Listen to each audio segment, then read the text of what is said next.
So ayan guys, malapit ng anihan. Ngayon po ay tuturok sa inyo kung ano ang mga parts and function ng isang combine harvester. Ayan. Bakit nga ba tinawag siyang combine harvester? Tinawag siyang combine harvester kasi yung tatlong proseso ng pag-harvest ay pinag-isa niya na. From reaping, threshing, and bagging. Ayan.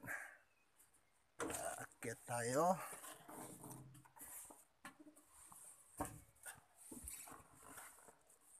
Ngayon po ay tuturok sa yung mga parts and function ng isang combine harvester.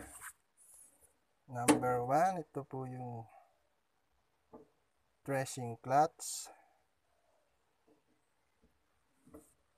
Number 2, reaping clutch. And then ito yung may pagong sa karabit, accelerator, lever or hand throttle. Gear, lever, low, medium, high. Tapos ito yung forward and reverse, brake pedal. Ito naman yung mono lever. Function nito is up and down ng ayan niya. Bakit tawag dyan. And then pagliliko kayo, ito yung left and right.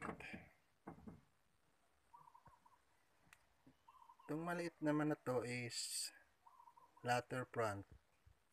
Ang function nito ay up and down ng reel. Reel yung parang kalaykay na yan. Reel yung tawag dyan. So that's all for today. Thank you.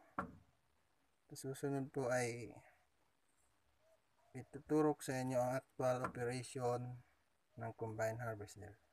Thank you.